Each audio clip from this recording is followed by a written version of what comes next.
પરસોત્તમ રૂપાલાના ક્ષત્રિય સમાજ પ્રત્યેના વિવાદિત નિવેદનની સામે ઉમેદવારી રદ ન થતા તેના વિરુદ્ધમાં આજરોજ પોલીસ કર્મીઓની ઉપસ્થિતિમાં રેસકોર્સ રિંગ રોડ ખાતે કરણી સેનાની રેલીમાં મોટી સંખ્યામાં ક્ષત્રિયો ઉમટ્યા।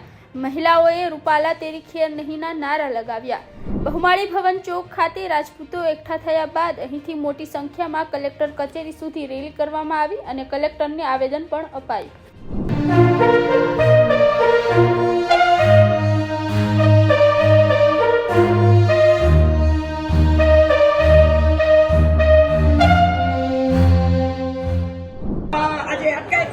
છોડો અને રૂપાલાભાઈને પકડો। રૂપાલાભાઈ શું મંત્રી છે, સત્તા ઉપર છે, એટલે એની બધી ફરિયાદો શું માફ કરવામાં આવી છે? આવો તો ક્યાંય નો ન્યાય। આ નરેન્દ્ર સાહેબ સુધી જે આ વાતાવરણ છે પહોંચ્યું જ નથી લાગતું। મને હવે એવું લાગે છે જો અમને જ્યાં સુધી ન્યાય નહીં મળે ત્યાં સુધી આથી વિશેષ અમારી ઉગ્ર રણનીતિ ચાલુ રહેશે અને એની જવાબદાર સરકાર રહેશે। ઘણી બધી સંસ્થાઓ અમારી સાથે જોડાયેલી છે અને 18 વર્ણો અમારી સાથે જોડાયેલા છે। સાધુ સંતો પણ તમારી સાથે સાધુ સંતો પણ અમારી સાથે જોડાયેલા છે। શું સાધુ સંતો શું તમારી સાથે ચર્ચા કરી ગઈ? સાધુ સંતોએ તો મને ત્યાં સુધી કીધું છે કે બેન અમે આપની સાથે છીએ અને હજી પણ આનેથી ઓલું થાય તો અમે બધા ભેગા જ છીએ। ગઈકાલે ધંધુકામાં સંમેલન મળવાનું છે, રાજકોટમાં સંમેલન મળશે? ના, હા, રાજકોટમાં પણ ટૂંક ટાઈમમાં અમે સંમેલન ગોઠવવાના છીએ। જી, તમને જાણ કરશું। જી।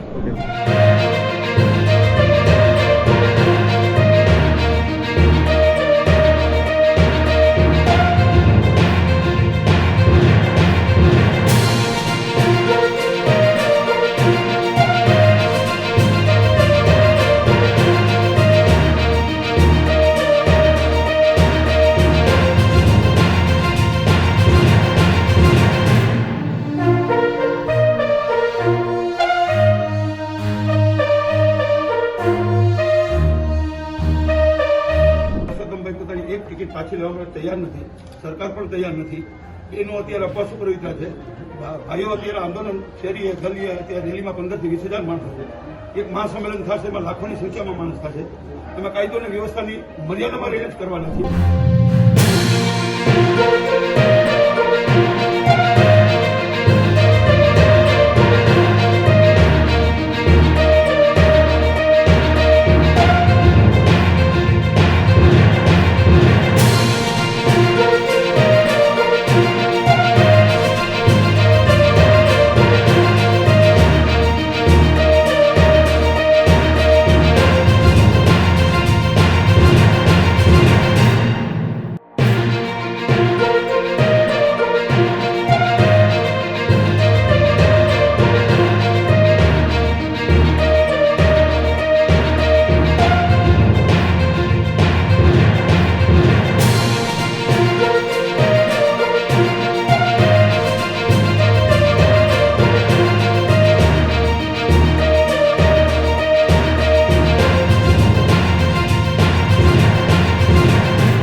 માટે જોડાયેલા રહો રાજકોટ સાથે। વધુમાં અમારી YouTube ચેનલને સબસ્ક્રાઇબ કરીને બેલ આઇકન જરૂરથી પ્રેસ કરજો। નમસ્કાર।